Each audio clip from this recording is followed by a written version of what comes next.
Hello दोस्तों, welcome to Ranjan classes. तो friends, आशा રાખું છું તમે બધા મજામાં છો, મસ્ત છો। હવે G3SB ની અંદર અત્યારે સુપરવાઇઝર ઇન્સ્ટ્રક્ટરની ભરતી આવેલી છે, બરાબર। પીએચ કેન્ડિડેટ માટે અત્યારે ડ્રાઈવ બહાર પડેલી છે, તો એના આપણા ઇલેક્ટ્રિકલના સિલેબસ વિશે આપણે આ વિડીયોની અંદર ચર્ચા કરશું। હવે પાર્ટ એ નો સિલેબસ છે એ તમે ઇલેક્ટ્રિકલ હોય, મિકેનિકલ હોય, સિવિલ હોય, તમે કોઈ પણ બીજી બ્રાન્ચમાંથી જો તમે ફોર્મ ભરેલું તો પાર્ટ એ તો તમારે કોમન રહેશે। પાર્ટ બી જે સંબંધિત વિષય છે, ટેકનિકલ છે, બરાબર, તો એ જે છે એ બધાને અલગ અલગ છે। જેમ છે ઇલેક્ટ્રિકલના વિદ્યાર્થી હોય તો ઇલેક્ટ્રિકલનો સિલેબસ હશે, મિકેનિકલ વાળાને મિકેનિકલ, અને કોમ્પ્યુટર વાળા હોય તો કોમ્પ્યુટરનો સિલેબસ હશે, બરાબર, તમે જે ભણ્યા હોય એ પ્રમાણે। એટલે આ વિડીયોની અંદર આપણે ઇલેક્ટ્રિકલના સિલેબસ વિશે ચર્ચા કરતા જશું, વન બાય વન ટોપિક જોતા જશું, ભાઈ કે કયા કયા ટોપિકમાંથી કેટલા માર્ક્સનું પૂછાશે, બરાબર। સિલેબસની પીડીએફ છે એ આપણા વોટ્સઅપ ગ્રુપ, ટેલિગ્રામ ગ્રુપની અંદર મોકલી દેવામાં આવેલી છે। જો તમે ન જોડાણા હોય તો ખાસ ડિસ્ક્રિપ્શનમાં લિંક આપેલી છે, ત્યાંથી તમે વોટ્સઅપ અથવા ટેલિગ્રામ ગ્રુપ કોઈ પણ એક માધ્યમ સાથે જોડાઈ જાઓ, જેથી આવનારી પરીક્ષાની માહિતી, કોઈ પણ વિડીયો, મહત્વના તારીખો, બરાબર, પરીક્ષાની તારીખો એ તમને ત્યાંથી મળતી રહે। ઓકે, વન બાય વન આપણે જોતા જઈએ। સૌથી પહેલા તમે જુઓ તો આપણી જે એક્ઝામ પેટર્ન છે, બરાબર, એ ટોટલ 210 માર્કની છે, એટલે તમારું પેપર 210 માર્કનું રહેશે, બરાબર। હવે એની અંદર પાર્ટ એ છે, પાર્ટ બી છે। પાર્ટ એ છે એ 90 માર્કનો છે અને પાર્ટ બી જે છે એ 120 માર્કનું છે, બરાબર। પાર્ટ એ નોન ટેકનિકલ છે અને પાર્ટ બી છે એ ટેકનિકલ છે, 120 માર્કનું આપણું ટેકનિકલ જે તમે ભણેલા હોય એ પ્રમાણે, બરાબર। હવે પાર્ટ એ ની અંદર વાત કરીએ તો કે 90 માર્ક એટલે કે ટોટલ 90 એમસીક્યુ હશે। બીજા નંબરની વસ્તુ કે અત્યારે આ લોકોએ બહાર નથી પાડ્યું તમારી પરીક્ષા સીબીઆરટી પદ્ધતિથી હશે કે આપણી એમસીક્યુ બેઝડ એટલે કે ઓએમઆર પદ્ધતિ, બરાબર। જે નોટિફિકેશન છે એમાં બે લખેલું છે, એટલે આગળ એ લોકો નક્કી કરીને એ લોકો આપણને જણાવશે કે ભાઈ તમારે ઓનલાઈન એક્ઝામ દેવાની છે કે ઓફલાઈન દેવાની છે, બરાબર। એટલે અત્યારે આપણે મેઇન તો કે સિલેબસ ઉપર ફોકસ કરીએ। પાર્ટ એ 90 માર્કનો છે એટલે કે 90 એમસીક્યુ તમારે રહેવાના છે એની અંદર, બરાબર। હવે સૌથી પહેલા તમે જો રીઝનિંગ અને ડેટા ઇન્ટરપ્રિટેશન ટોટલ 30 માર્કનું તમને એમાંથી પૂછાશે, બરાબર। 30 એમસીક્યુ 30 માર્કના તમને પૂછાશે રીઝનિંગ અને ડેટા ઇન્ટરપ્રિટેશન, અને સૌથી આમ કહેવાય કે ઈઝી અને સ્કોરેબલ સબ્જેક્ટ હોય ને તો એ તમારે આ રીઝનિંગ છે આની અંદર, બરાબર। હવે એમાં તમે જુઓ તો કે ભાઈ આપણને વેન ડાયાગ્રામ છે, ડેટા ઇન્ટરપ્રિટેશન છે, બરાબર। ત્યાર પછી તમે જુઓ તો કે ભાઈ આપણે અલગ અલગ જે રીઝનિંગના ટોપિક આવતા હોય છે એમાંથી તમને ક્વેશ્ચન પૂછવાના આવતા હોય છે। પીડીએફની અંદર ટોટલ 7 ટોપિક તમને આપેલા છે, એ 7 ટોપિક તમે પ્રોપર તૈયાર કરી લ્યો। અને સૌથી મહત્વની વસ્તુ તો G3SB ની હમણાં જેટલી પણ એક્ઝામ લેવાયેલી છે એના જૂના પેપરનું રીઝનિંગ ને મેથ્સ કરી લ્યો, એટલે તમારે ત્યાંથી કામ થઈ જાય, બરાબર। જો કે પાર્ટ એ તો જે છે, બરાબર, તો એ બધું તમારે એમાંથી થઈ જાય કે જેટલી પણ આપણી ટેકનિકલ એક્ઝામ લેવાયેલી હોય અથવા જે બીજી નોન ટેકનિકલની G3SB ની એક્ઝામ લેવાયેલી તો બધામાં 30 માર્કની આસપાસનું મેથ્સ રીઝનિંગ ને એ પૂછાય છે, તો એ તમે દાખલા પ્રોપર તૈયાર કરી લ્યો અથવા કોઈ પણ એકેડમીના તમે પેપર સોલ્યુશનના વિડીયો જોઈ લ્યો તોય તમને ઘણો બધો બેનિફિટ થઈ જાય કે તમને આપોઆપ આઈડિયા આવી જશે કે ભાઈ આ પ્રકારના દાખલા પૂછાય છે, તો આટલું આપણે તૈયાર કરીએ તો આપણે સારો સ્કોર કરી શકીએ છીએ, બરાબર। એટલે રીઝનિંગ તમને 30 માર્કનું પૂછવાનું છે, same as it is quantitative aptitude, બરાબર, એ 30 માર્કનું તમને પૂછાશે, જેને આપણે મેથ્સ કહીએ છીએ, બરાબર। તો એની અંદર નંબર સિસ્ટમથી શરૂઆત થાય છે, ત્યાર પછી આપણે વર્ક ટાઈમ છે, બરાબર, સ્પીડ ટાઈમ અને ડિસ્ટન્સ છે, નફો ખોટ છે, સાદું વ્યાજ છે, ચક્રવૃદ્ધિ વ્યાજ છે, ટકાવારી છે, સરાસરી છે, આવા ટોપિકમાંથી તમને ક્વેશ્ચન પૂછાતા હોય છે। એ ટોપિક પણ તમને પીડીએફમાં બધાય આપેલા છે, બરાબર। એટલે ટોટલ 30 માર્કનું મેથ્સ થયું, 30 માર્કનું રીઝનિંગ થયું, ટોટલ 60 માર્કનું થયું। હવે એના પછી તમે જો કોન્સ્ટિટ્યુશન ઓફ ઇન્ડિયા એટલે કે ભારતનું બંધારણ 10 માર્કનું તમને પૂછવામાં આવશે। હવે એની અંદર તમને છે ને જે ટોપિક છે કે કયા કયા ટોપિકમાંથી પૂછાઈ શકે છે એ બધાય તમને પીડીએફની અંદર આપેલા છે, તો ખાલી એ તમારે તૈયાર કરવાનું થશે એમાંથી જોઈને। બાકી જનરલી હું તમને કહું છું બેઝિક ભારતનું બંધારણ આખું તમારે તૈયાર કરવાનું થાય, બરાબર। 10 માર્કનું તમને પૂછાશે, કરંટ અફેર્સ 10 માર્કનું તમને પૂછાશે, અને કોમ્પ્રિહેન્શન, બરાબર, એમાં ગુજરાતી 5 માર્કનું ને ઇંગ્લિશ છે એ 5 માર્કનું, એટલે બે થઈને ટોટલ 10 માર્ક, એટલે આ બધાની ગણતરી કરો એટલે ટોટલ તમારા 90 માર્ક થયા। પાર્ટ એ 90 માર્કનું થયું, બરાબર। એટલે maths, reasoning, constitution of India એટલે ભારતનું બંધારણ, કરંટ અફેર્સ અને ગુજરાતી અંગ્રેજી કોમ્પ્રિહેન્શન બે 5-5 માર્કનું તમને, એટલે તફાવત મતલબ કે ફકરા આપેલા છે ને એમાંથી આપણે જવાબ દેવાના થશે। તો આના માટે બેનિફિટ છે કે જૂના પેપર તમે જુઓ એટલે તમને આપોઆપ આઈડિયા આવી જાય કે ભાઈ આમાં આપણે કેવી રીતના સ્કોર કરી શકીએ છીએ, બરાબર। એટલે આ 90 માર્ક છે એ તમારા એવા માર્ક છે કે જો તમે વ્યવસ્થિત તૈયારી આની પહેલા કરેલી હોય તો તમે સારો એવો સ્કોર 90 માંથી કરી શકો એમ છો, બરાબર। તમારી તૈયારી ઉપર આધાર છે। મેથ્સ રીઝનિંગ આપણા એન્જિનિયર માટે બહુ અઘરું નથી અને આમાં ઈઝી લેવલનું પૂછાતું હોય છે। તમે જનરલી 1-1.5 મહિનો વ્યવસ્થિત રીતે આપો તો મેથ્સ રીઝનિંગના 60 માર્ક આરામથી કવર કરી શકો। એક આપણા માટે મતલબ કોઈ છોકરાએ તૈયારી ન કરી હોય તો ભારતનું બંધારણ તૈયાર કરવામાં થોડોક સમય લાગી શકે, કારણ કે એમાં આપણે ઘણું બધું પાકું કરવાનું હોય છે, બરાબર। કરંટ અફેર્સ છે તો એ તો ડેઈલી આપણે કરતું જવું પડે તો એમાંથી સ્કોર કરી શકીએ એમ છે, બરાબર. બાકી ગુજરાતી અંગ્રેજી કોમ્પ્રિહેન્શનમાં તો જૂના પેપર જોઈને આપણે તૈયાર કરીએ એટલે આપણે વાંધો ના આવે, બરાબર. એટલે ટોટલ આપણું 90 માર્કનું પાર્ટ એ થયું, બરાબર. હવે એના પછી તમે જો પેપરનો સમય તમને કેટલો મળશે તો કે 180 મિનિટ આપણને મળશે, બરાબર. 3 કલાક ટોટલ આપણને પેપરનો સમય, બે પાર્ટ એ પાર્ટ બી એક જ પેપરની અંદર હશે, બરાબર. 210 માર્કનું પેપર એક જ દિવસે એક જ સમયે 3 કલાકની અંદર તમારે દેવાનું રહેશે. બીજા નંબરનું 0.25 નેગેટિવ માર્કિંગ છે, ખાસ ધ્યાન દેજો. જો તમારો કોઈ ક્વેશ્ચન તમે ટીક કર્યો છે અને ખોટો પડ્યો છે તો એના 0.25 નેગેટિવ થશે. એ ઉપરાંત ભાષા તો કે ગુજરાતી અને અંગ્રેજી બંને લેંગ્વેજની અંદર પેપર હશે. એટલે ઘણા બધા લોકોને પ્રશ્ન હોય ગુજરાતીમાં પેપર હશે, અંગ્રેજીમાં પેપર હશે, તો કે ભાઈ ગુજરાતી અને અંગ્રેજી બંને ભાષાની અંદર પેપર રહેશે, એટલે એની કોઈ ચિંતા નથી, બરાબર. એટલે આ પાર્ટ એની વાત કરી 90 માર્કનું, બરાબર. કોઈ પણ એકેડમીના વિડીયોઝ જુઓ, જૂના પેપર જુઓ અને ત્યાંથી તમે કોઈ પણ એકાદી સાદી તમે બુક લઈ લ્યો, બરાબર, મેથ્સ ને રીઝનિંગ, એટલે તમે આરામથી એની અંદર ડેઈલી મતલબ 1-1.5 મહિનો વ્યવસ્થિત પ્રેક્ટિસ કરો એટલે તમને આમાં વાંધો ના આવે, બરાબર. એટલે મેથ્સ રીઝનિંગ સારું એવું કવર થઈ જાય. પછી તમારે આ થોડુંક વાંચવું પડે, એના માટે હું તમને એ જ કહું છું કે ભાઈ એકેડમીના તમે કોઈ પણ વિડીયોઝ ને તમે એ જુઓ એટલે એમાંથી તમારે કવર થઈ જાય. હવે જે મેઇન છે એ આપણો પાર્ટ બી. પાર્ટ બી અત્યારે ઇલેક્ટ્રિકલ વિદ્યાર્થી મિત્ર માટે તો કે ભાઈ 120 માર્કનું આપણું ઇલેક્ટ્રિકલ એન્જિનિયરિંગ જે આપણે ભણેલા છીએ, બરાબર. તમે ડિપ્લોમા કરેલું હોય કે ડિગ્રી કરેલું હોય તો એમાંથી તમને પૂછવામાં આવશે, બરાબર. હવે અહીંયા તમે જુઓ તો ટોટલ 10 ટોપિક તમને આપેલા છે, બરાબર. 10 ટોપિક છે અને એમાંય આપણે સારું તો એમ કહેવાય કે એ લોકો એવું કીધેલું છે કે ભાઈ આમાંથી આટલા માર્ક્સનું પૂછવામાં આવશે, બરાબર. તો એ આપણે વધારે બેનિફિટ, નકર ખાલી ટોપિક કહી દીધા તો હવે આપણને ખબર નથી કે ભાઈ મશીનમાંથી કેટલું પૂછાશે, પાવર સિસ્ટમમાંથી કેટલું પૂછાશે, બરાબર. તો એ આપણને આઈડિયા ના હોય. પણ આમાં તો એ લોકોએ પીડીએફમાં કહી દીધું છે ભાઈ આમાંથી આટલા માર્ક્સનું પૂછાશે, આમાંથી આટલા માર્ક્સનું પૂછાશે, તો એ આપણને એટલો બેનિફિટ થઈ ગયો, બરાબર. સૌથી પહેલા તમે જુઓ તો કે જનરલી આપણા જે 3 મેઇન સબ્જેક્ટ છે એમાં સૌથી વધારે વેટેજ ધરાવે છે, બરાબર. બેઝિક ઇલેક્ટ્રિકલ મશીન અને પાવર સિસ્ટમ. હવે અહીંયા તમે જોવા જાઓ ઇલેક્ટ્રિકલ સર્કિટ, બરાબર, એટલે જેને આપણે બેઝિક ઇલેક્ટ્રિકલ કહીએ છીએ, તો કરંટથી શરૂઆત થાય અથવા આપણે તમે જુઓ તો કે એટમથી શરૂઆત થાય. એટમ છે, કરંટ છે, વોલ્ટેજ છે, વર્ક પાવર એનર્જી છે, કેસીએલ છે, કેવીએલ છે, ઓહમનો નિયમ છે. પછી એસી સર્કિટ આવી જાય, બરાબર. એસી સર્કિટમાં પાવર છે, series RL circuit, RC circuit, RLC circuit, તો એ બધુંય આપણે જે બેઝિક ઇલેક્ટ્રિકલ ભણી ગયા છે, બરાબર, એસીસી ને ડીસીસી, તો એ તમારે 20 માર્કનું 20 MCQ પૂછાશે, બરાબર. એટલે એ લોકોએ કહી દીધું છે ભાઈ 20 માર્કનું તમારે બેઝિક ઇલેક્ટ્રિકલ પૂછાશે, બરાબર. એના પછી તમે જુઓ બીજા નંબરનું છે ઇલેક્ટ્રોમેગ્નેટિઝમ અને ટ્રાન્સફોર્મર. જો 15 ક્વેશ્ચન છે, બરાબર. ઇલેક્ટ્રોમેગ્નેટિઝમ અને ટ્રાન્સફોર્મર એટલે જો ટ્રાન્સફોર્મર આખું તો કે સિંગલ ફેઝ, 3 ફેઝ ટ્રાન્સફોર્મર, ટ્રાન્સફોર્મરનું વર્કિંગ પ્રિન્સિપલ, બરાબર. ત્યાર પછી એના ટેસ્ટિંગ છે, એનું કન્સ્ટ્રક્શન, EMF ઇક્વેશન, તો એ બધુંય છે એની અંદર કવર થઈ જશે, બરાબર. વેક્ટર ડાયાગ્રામ ને અલગ અલગ જે આખું transformer, single phase, 3 phase, auto transformer એ બધુંય આપણે કવર કરી લેવાનું. એ ઉપરાંત ઇલેક્ટ્રોમેગ્નેટિઝમ, બરાબર. તો ઇલેક્ટ્રોમેગ્નેટિઝમ એ છે એ આપણે આની અંદર તૈયાર કરવાનું થશે. અલગ ટોપિક આપેલો છે એટલે ટોટલ 15 માર્કનું તમારે થયું, બરાબર. અને આના સબ ટોપિક એ છે એ પીડીએફ ની અંદર આપેલા છે, જે આપણું સિલેબસની પીડીએફ છે, તો એમાં તમે જોઈ શકો છો. બાકી જનરલી હું તો તમને એમ જ કહું છું ભાઈ આપણો જે સબ્જેક્ટ છે આખો તમારે તૈયાર, ટ્રાન્સફોર્મર વિશે બધું આપણે પાકું કરી લેવાનું થાય, બરાબર.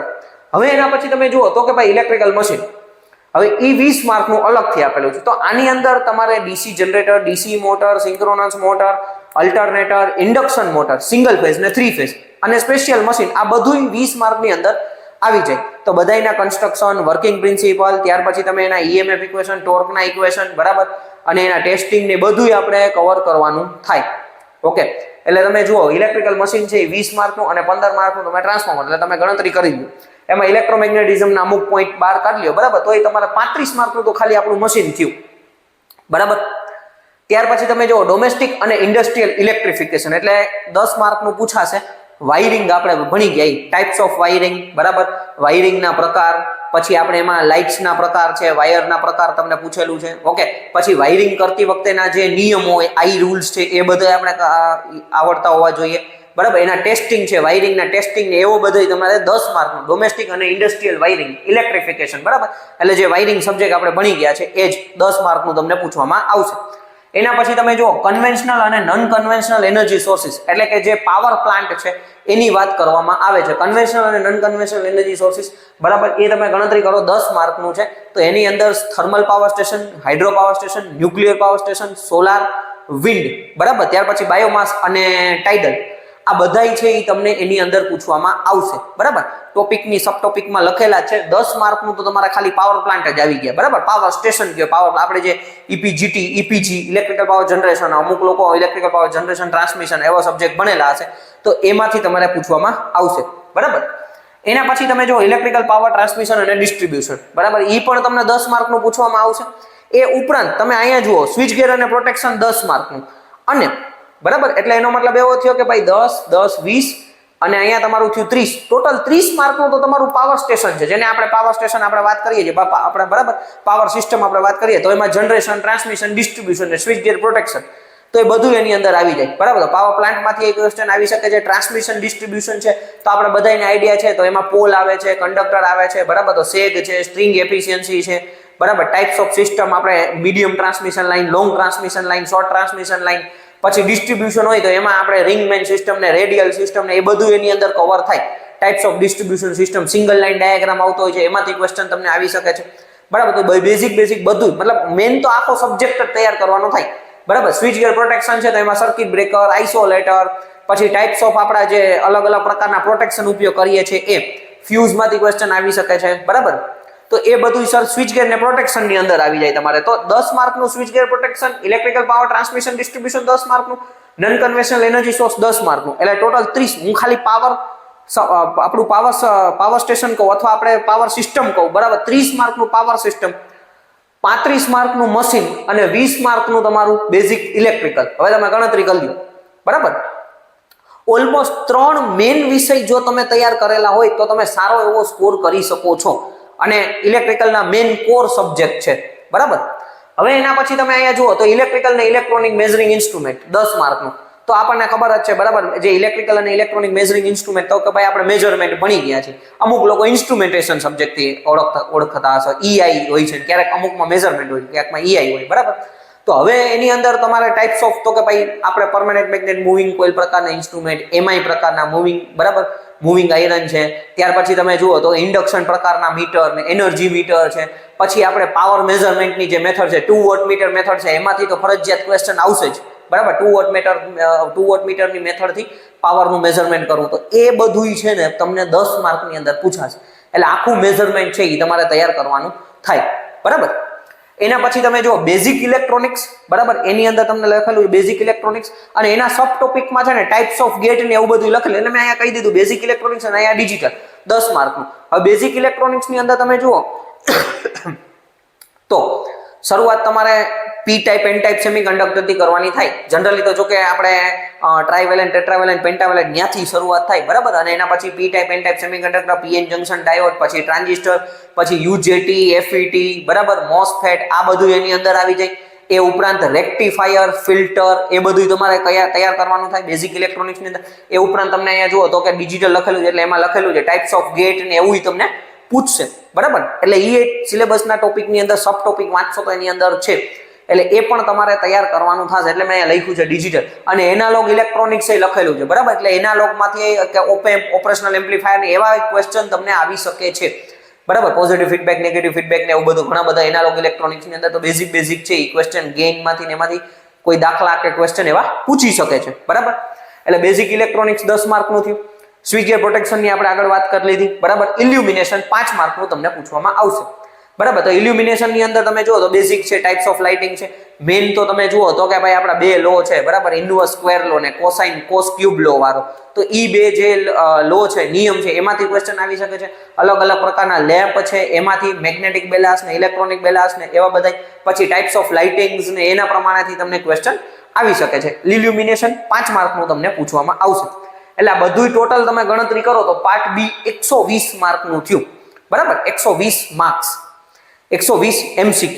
આ જે છે એ તમારા માટે અતિ મહત્વના છે, કારણ કે ટેકનિકલ આમાંથી સારામાં સારું કવર કરવું પડશે, બરાબર. એટલે બે ભેરા કરીને સારામાં સારો સ્કોર કરશો તો તમને સારામાં સારો બેનિફિટ મળશે, ભાઈ તમે મેરિટમાં આવી શકશો, બરાબર. હવે 11મો ટોપિક તમને લખેલો છે current trends and recent advancement in the above field. હવે આમાંથી કોઈ પણ આપણા જે 10 ટોપિક છે એમાંથી અત્યારે કોઈ પણ કરંટ ટ્રેન્ડ કંઈ નવું આવતું હોય તો એમાંથી પણ પૂછી શકે છે, બરાબર. એવું લખેલું છે 11મો પોઈન્ટ. આના કોઈ માર્ક્સ નથી લખેલા પણ લખેલું છે કે ભાઈ આમાંથી કોઈ પણ નવું અત્યારે જે ટ્રેન્ડિંગમાં હાલતું હોય, બરાબર, રિસેન્ટ અત્યારે કંઈ પણ નવી ટેકનોલોજી આવી હોય તો એમાંથી પણ ક્વેશ્ચન તમને પૂછી શકે છે. જેમ કે પાવર સિસ્ટમમાં હોય તો એમાં પીએલસી સ્કાડામાંથી પણ ક્વેશ્ચન એકાદ બે નાના નાના પૂછી શકે છે, બરાબર, કારણ કે એ આમ પાવર સિસ્ટમનો જ પાર્ટ છે, ઓટોમેશનનો જ પાર્ટ છે, ઇન્સ્ટ્રુમેન્ટેશનમાં એવી રીતના આવી જાય છે, બરાબર. એટલે આટલા ટોપિક છે જે તમારે ટેકનિકલની અંદર તૈયાર કરવાના છે. જનરલી બેઝિક વસ્તુ તમે જુઓ તો આપણું બેઝિક ઇલેક્ટ્રિકલ, પછી મશીન, પાવર સિસ્ટમ, બરાબર, ત્રણ મેઇન વિષય કરો એટલે તમે ગણતરી કરો ને તો 70 ને 75 માર્ક અને 20 બીજા 95 માર્ક તો આમાંથી જ કવર થઈ જાય છે, બરાબર. તે પછી તમે જુઓ તો કે ભાઈ તમારે વાયરિંગ છે, બેઝિક ઇલેક્ટ્રોનિક્સ છે, એ બધું તમારે કવર કરવાનું થશે.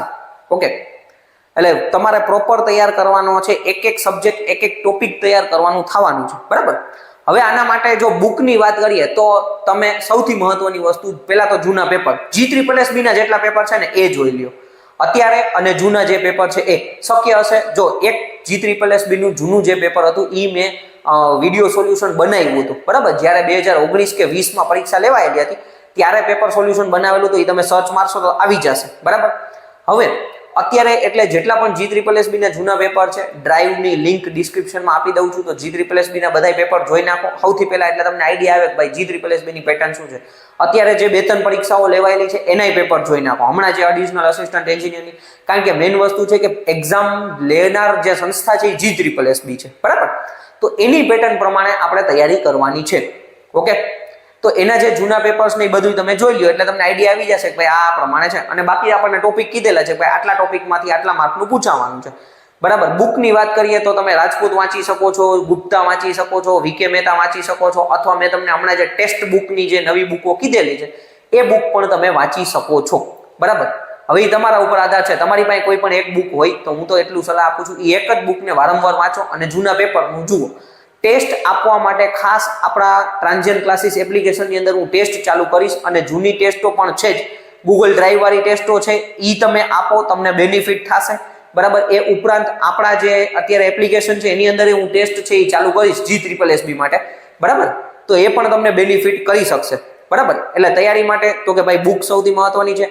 જૂના આપણા બેઝિક ઇલેક્ટ્રિકલ, પાવર સિસ્ટમ ને એ બધા રિવિઝન સિરીઝ છે, રિવિઝન સિરીઝના વિડીયો તમે જોઈ શકો છો, તો એ પણ તમને ઘણા બધા બેનિફિટ કરાવી શકે છે, બરાબર. એટલે એ વિડીયો તમે જોશો, બેઝિક ઇલેક્ટ્રિકલના છે, પાવર સિસ્ટમના છે, મશીનના છે, તો એ તમે જુઓ એટલે તમને આઈડિયા આવશે કે ભાઈ કયા લેવલનું મેં ભણાવેલું છે, બરાબર. અને તમને મતલબ પહેલી વખત તૈયારી કરતા હોય તો તમને ઘણો બધો એની અંદર એટલી બેઝિક આઈડિયા ક્રિએટ થશે કે ભાઈ આટલું તૈયાર કરવાનું થશે, બરાબર.